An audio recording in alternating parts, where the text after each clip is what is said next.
En la altura, ese es el peligro, ¿no? El trabajo en altura. El vidrio puede ser, sí, también es una fuente potencial de daño, ¿no? Pero comparado con el tema de la altura, obviamente es un poco menos.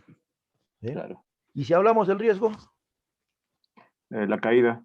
la caída, ¿no? Las consecuencias. Y asociada al riesgo, como ya hemos mencionado en los conceptos, habla también de severidad, ¿no? ¿Cuál vendría a ser la severidad en este caso? A grandes rasgos. La severidad O sea, ¿cuál es lo peor que podría pasar en temas de consecuencia?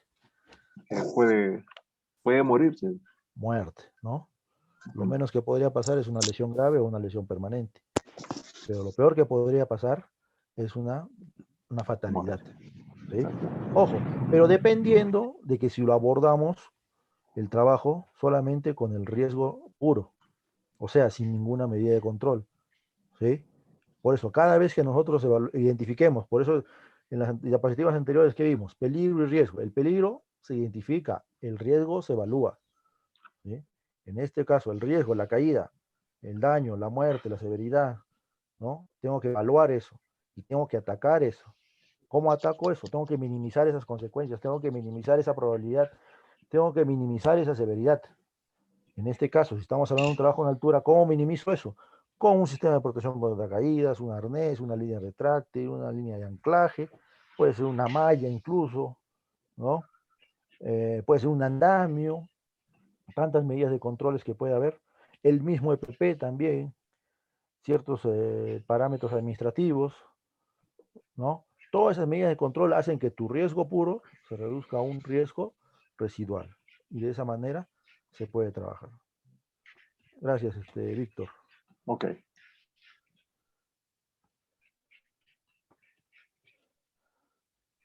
¿Quién más está presente? Josefina, ¿está presente?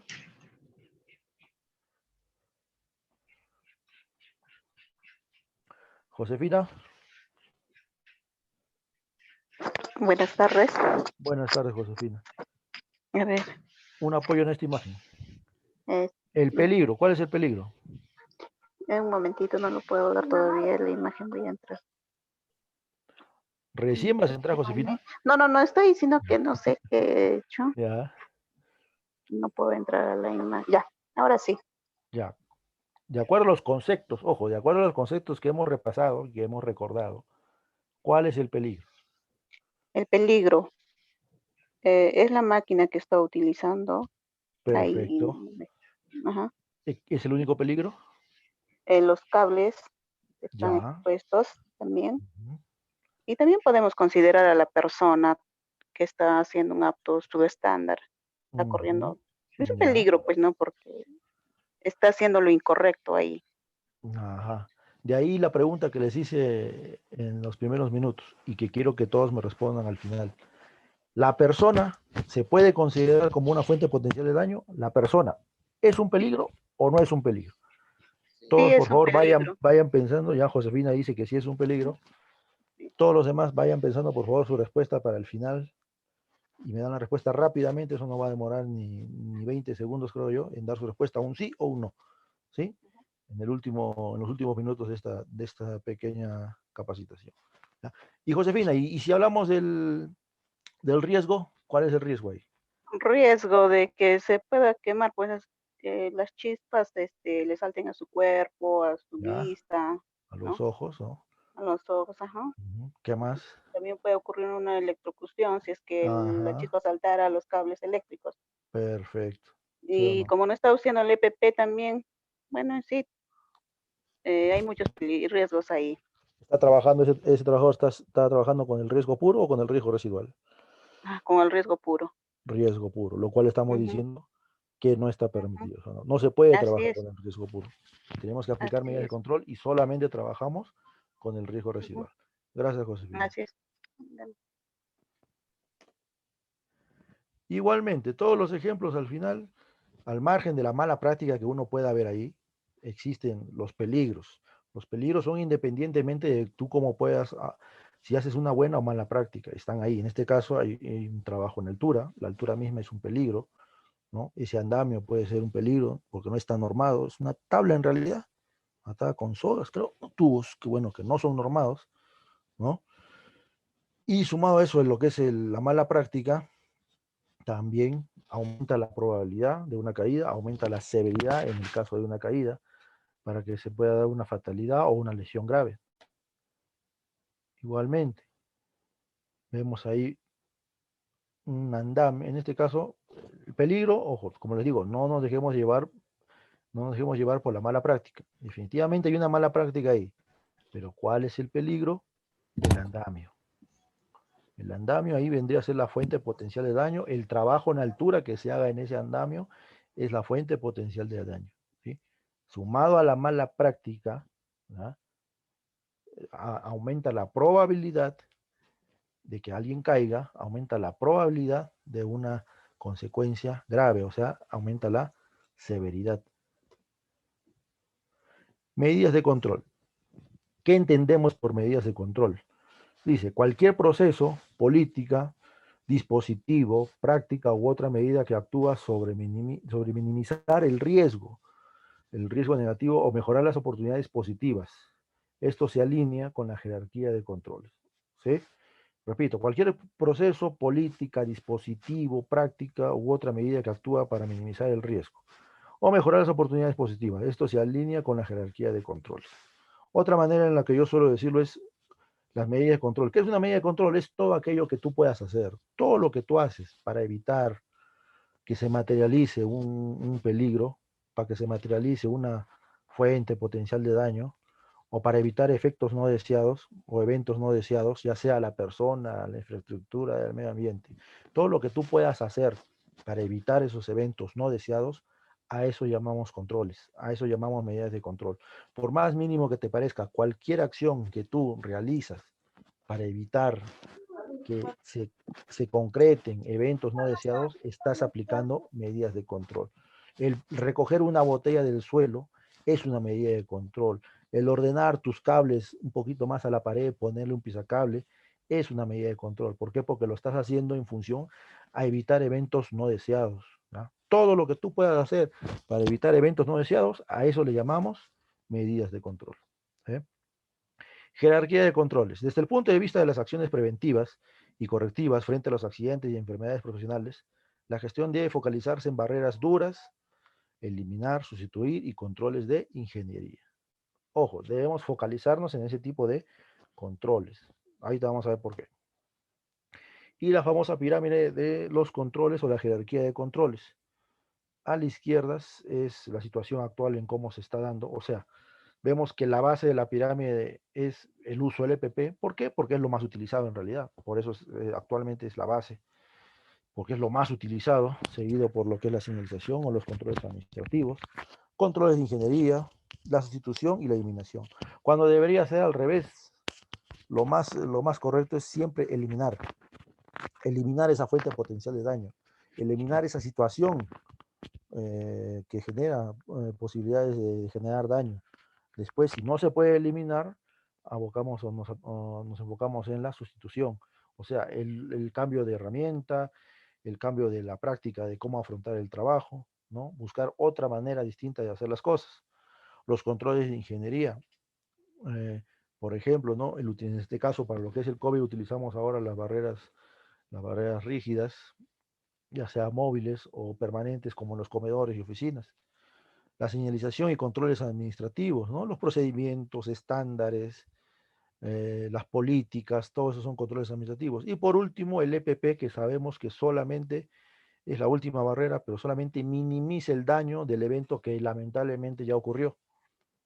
¿No? No evita que ocurran los eventos. Sin embargo, por eso la diferencia entre barrera dura y barrera blanda. Las barreras duras no dependen de la voluntad, digamos, del trabajador. Sin embargo, las barreras blandas sí dependen del comportamiento del trabajador. El uso del PP depende íntegramente de la buena práctica del trabajador. El uso de los controles administrativos, de las señalizaciones, depende íntegramente del comportamiento del trabajador. Por eso se le llama barreras blandas, porque tienen una dependencia. Sin embargo, la eliminación, la sustitución y los controles de ingeniería no dependen tanto del comportamiento de los trabajadores. Una eliminación, simplemente desaparece el peligro, sacamos la fuente potencial de daño y no hay más peligro. Por más mala práctica que haya de un trabajador, si no está la fuente, no puede haber un daño. Si sustituimos esa fuente de potencial de daño por otra menos peligrosa, básicamente la probabilidad de que ocurra el evento disminuye. Si colocamos una barrera, una guarda, eso aísla la fuente potencial de daño, un motor, una faja, lo que fuese, ¿ya? Eso no depende de la interacción mucho del trabajador, ¿no? Lo limita físicamente. Sin embargo, las barreras blandas sí dependen del comportamiento de los trabajadores. De ahí la diferencia entre barreras duras y barreras blandas. Ojo, recordemos eso. ¿Sí? Y como un ejemplo simple de lo que es el peligro y lo que es el riesgo y de la aplicación de las medidas de control. Un ejemplo simple, ¿no? Por ejemplo, ¿no? Si tenemos una fuente ahí de una poza de tiburones, ¿cuál es el peligro? Los tiburones. ¿Cuál es el riesgo? Si ya te estás exponiendo, ya estás realizando el trabajo, obviamente es a que te coman, ¿no? Y si aplicamos medidas de controles a ese trabajo, ¿cómo vendría a ser acá la lógica?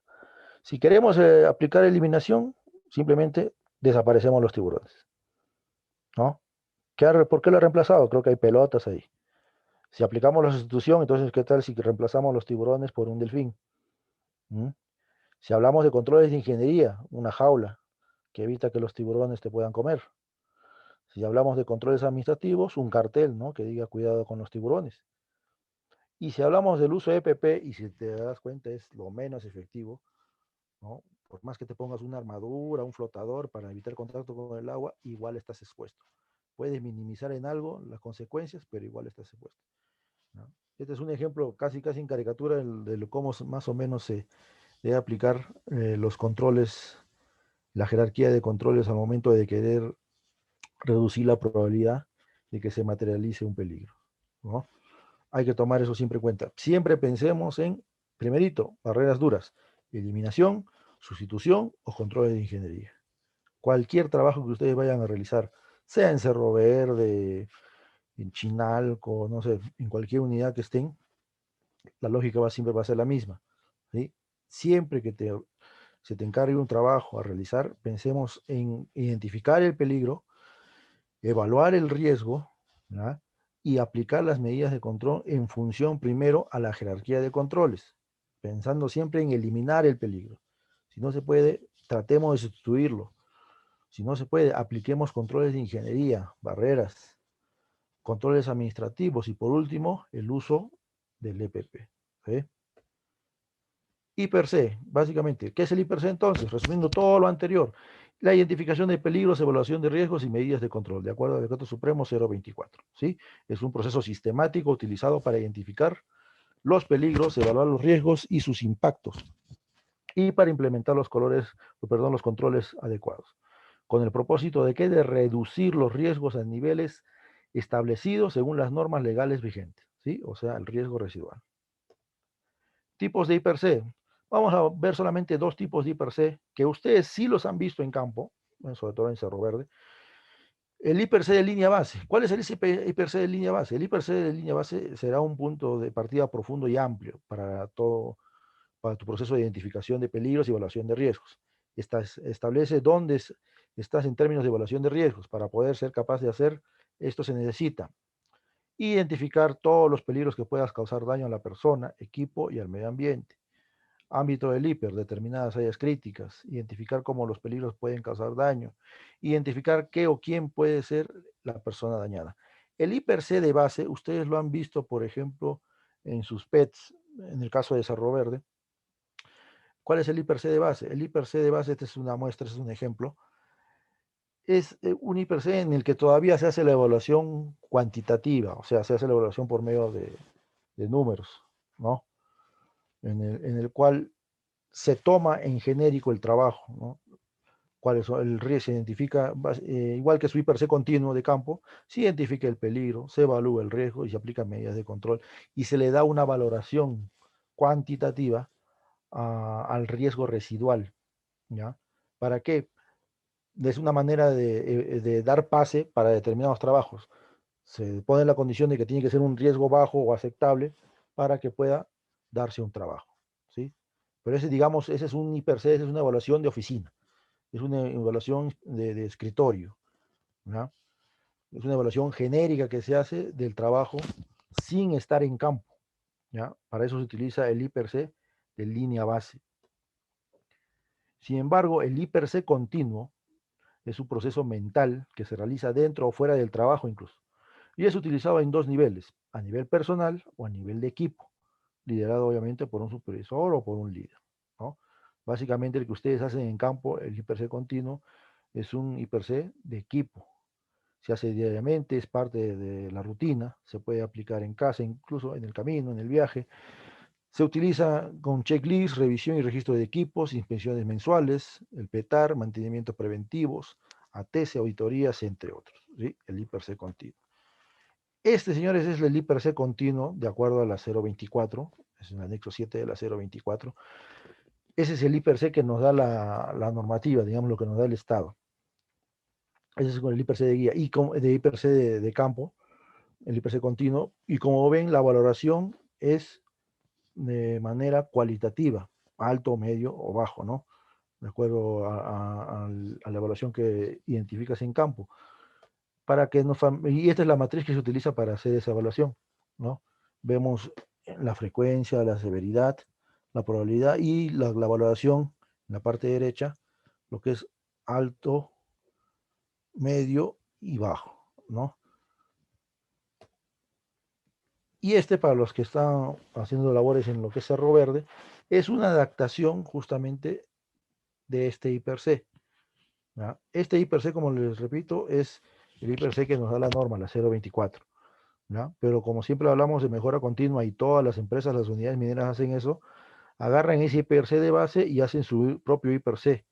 ¿Ya? Le suman todo lo que es propio de su trabajo, lo que ellos creen de acuerdo a su sistema de gestión de seguridad. Y como se darán cuenta, en la parte superior, ¿qué es lo que vemos ahí? A ver, una participación más. Hernán Linares, ¿está? Sí, ¿Qué tal, Hernán? Este I/C obviamente es el que utilizamos día a día en Cerro Verde, en la unidad de Cerro Verde, y está elaborado en base a lo que ya les he mencionado, al I/C de la 024, ¿no? Que es una guía. Y ¿qué es lo que le ha sumado acá a Cerro Verde? Porque se ve un poquito más lleno, un poco más concreta las cosas, ¿no? Si bien este es solamente una cara nomás del I/C, porque sabemos que tiene dos caras, pero vamos a agarrar la parte posterior de este formato de Cerro Verde para ver qué es lo que le ha sumado Cerro Verde. Obviamente, de acuerdo también a la coyuntura, ¿no? ¿Qué más le ha sumado a Cerro Verde de acuerdo a lo que estamos viviendo hoy en día? Me pasa toda esta parte superior dedicado a eso. el control COVID. Lo que es el control, la evaluación, identificación del peligro, que ya está de por sí hecho, porque la identificación es una sola, el COVID, o en este caso el virus SARS-CoV-2, y la consecuencia, que te enfermes de COVID y hasta la posible muerte, ¿no? Y ahí sus correspondientes medidas de controles que también ya están establecidas, y tú solo tienes que marcar sí o no si las estás cumpliendo o no, ¿verdad? Este es el I/C, entonces, señores, con los personal que está familiarizado en Sociedad Minera Cerro Verde. Como les repito, que es una adaptación simplemente del I/C que nos da la norma, la 024. ¿Sí? No, o sea, este I/C que ven ustedes acá no lo utilizan todas las unidades mineras, pero sí se relaciona mucho, está hecho en base al I/C de la 024. ¿Ya? Y por último, señores, como les había mencionado, la pregunta, ¿la persona es un peligro o no es un peligro? Quiero que me respondan ahí rápidamente en el chat toditos y les voy a dar la respuesta a continuación. ¿Sí? ¿Sí o no? Nada más. ¿Sí o no? ¿Qué piensan ustedes? ¿La persona es un peligro o no es un Sí, peligro? es un peligro. ¿Sí? ¿Qué más? En el chat, a ver, para que no se crucen los audios. Pongan sí, no, nada más. ¿Cuántos dicen sí? ¿Cuántos dicen no? ¿La persona es un peligro? ¿Tenemos que cuidarnos de la persona? Al margen de que sea trabajador, supervisor, gerente, no sé. Estamos hablando de la persona humana como tal, ¿no? Al margen de que sepa trabajar o no sepa trabajar, esté capacitado o no está capacitado, no sé. La pregunta es puntual. ¿La persona ¿Es un peligro o no es un peligro? ¿Qué creen ustedes? A ver, ¿dónde está el chat?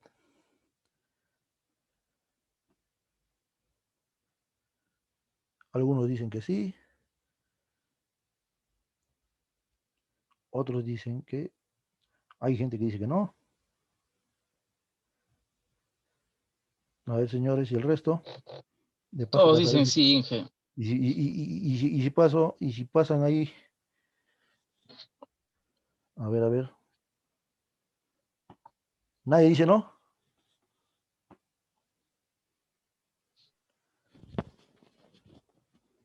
¿Cuántas respuestas hay hasta ahorita? Para responderles ahorita. A ver, sí, la mayoría sí, dice sí. Respuesta entonces, a ver. ¿La persona es un peligro, sí o no? Eso, señores, hasta antes del 2020, la respuesta era no. La persona no era un peligro. ¿Por qué? Porque si asumimos que la persona es un peligro, tendríamos que protegernos incluso, ojo, estamos hablando de la persona en general, por ello, sin ninguna característica, si sea bueno o mal trabajador, tendríamos que estar cuidándonos hasta de un niño, tendríamos que estar cuidándonos hasta de una secretaria en una oficina cuando estamos entrando, ¿no? En el ambiente de trabajo, ¿no? Ojo, la persona, hasta antes del 2020, por eso les digo, les aclaro, no era considerado un peligro. Lo que era considerado un peligro era su actitud, su comportamiento. De ahí las malas prácticas. En las imágenes que ustedes han visto anteriormente, la mala práctica es la que genera una situación peligrosa, no la persona en sí. O sea, no la existencia de la persona. El hecho de que la persona esté ahí no genera un peligro, pero sí su mala práctica. Su mala práctica, su mala disposición al trabajo, su mala preparación tal vez, eso es lo que es una fuente potencial de daño. Entonces, ¿qué nos toca a nosotros? No ser fuentes potenciales de daños, no volvernos unos malos trabajadores para generar daño a uno mismo y al resto.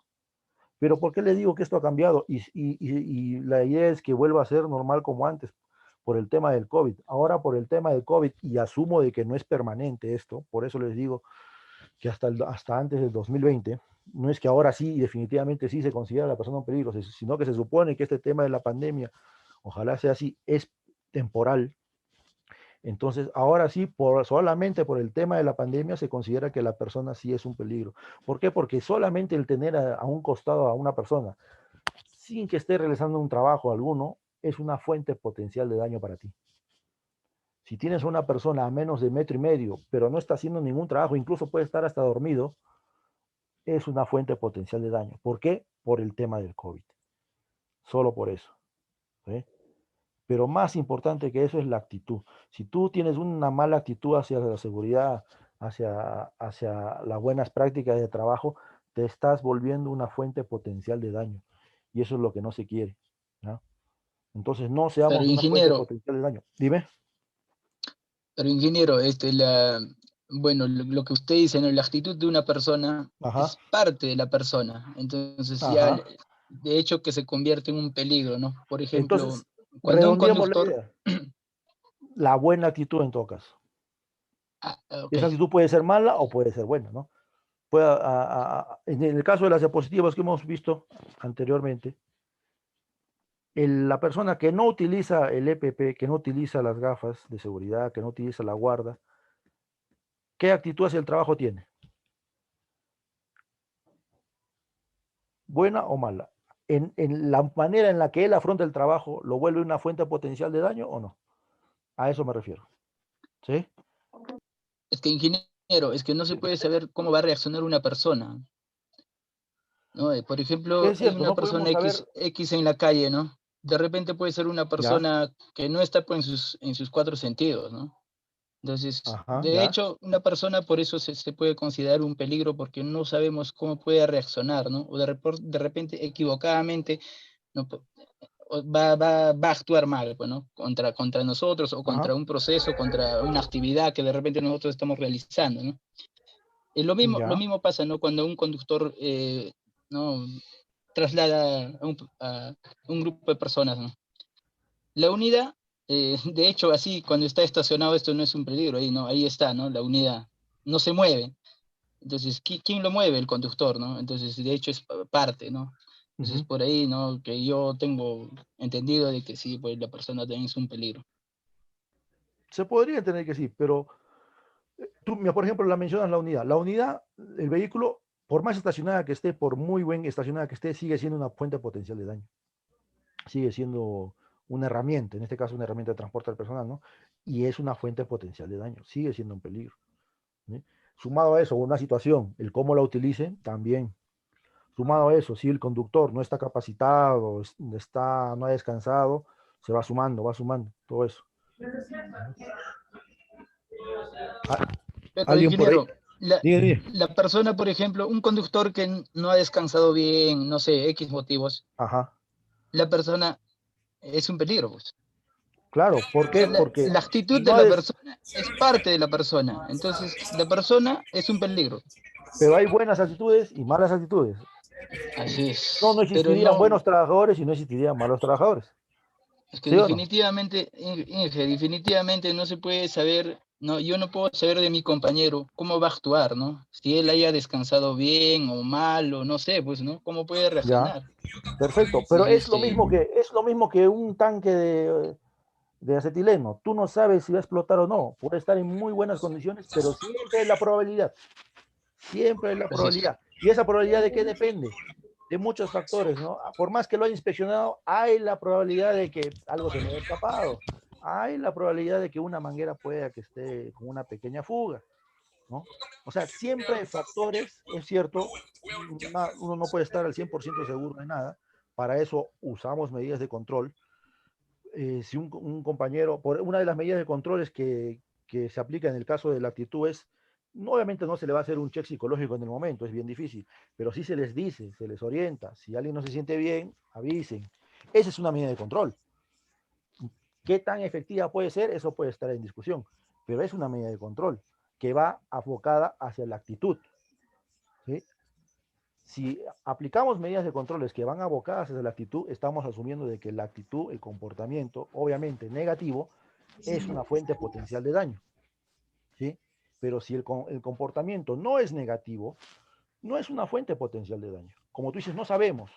Como no sabemos, hay que tomar esas medidas de control. ¿Cuáles son las medidas de control? Estar atento. En el caso del comportamiento, no hay una máquina que te evalúe el comportamiento de la persona, ¿no? O perdón, la actitud. Pero uno puede estar, una medida de control es simplemente estar atentos, ¿no? A ver cómo está el chofer, si ya ha descansado o no, saber si se está pestañeando. Es notorio a veces, ¿no? Ves que se está cabeceando, no, y está cabeceando y él no dice nada, entonces está teniendo una mala actitud hacia su trabajo que es la conducción del vehículo, ¿entiendes? O sea, la persona en sí como tal no es una fuente potencial de daño, sino el cómo asume su trabajo, ¿no? Cómo lo adopta, cómo lo practica, ¿ya? Pero como les digo, eso también lamentablemente ha cambiado por el tema del COVID. Ahora incluso, por más buena actitud que tengas, el ser humano es una fuente potencial de daño. ¿Por qué? Por el tema del virus. ¿Ya? Incluso, como les digo, puede estar dormido el compañero, pero aún así es una fuente potencial de daño al margen de la actitud que tenga. ¿Por qué? Porque hay la probabilidad de que podamos estar contaminados o podamos estar infectados con el COVID y hay la probabilidad siempre que podamos contagiar al resto. ¿Sí o no? Ojalá que ese tema obviamente ya cambie nuevamente y no se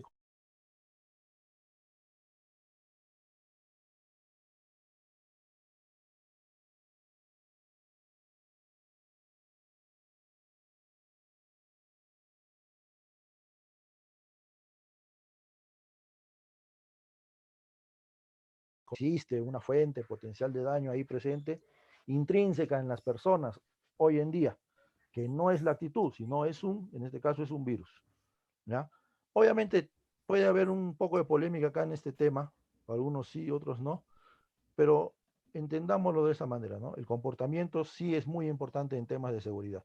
Si tenemos una buena actitud a las medidas de control, definitivamente vamos a reducir mucho la probabilidad de que se ocurra o se desencadene un evento. Eso sí es definitivo, ¿no? Si tenemos una mala actitud hacia las medidas de seguridad, definitivamente la probabilidad de que se encadene un evento es mucho mayor. ¿Ya, señores? ¿Alguna consulta más, una duda? ¿O alguien más quiere intervenir? Ya para pasar al examen. Examen. Ya. Bien, señores, entonces, gracias por su atención. Les estoy enviando en este momento igualmente 15 minutos, por favor, para resolver este examen. Son básicamente conceptos que ya hemos visto antes, lo hemos repasado ahora. Menos de 15 minutos, creo yo, incluso. Se los estoy enviando.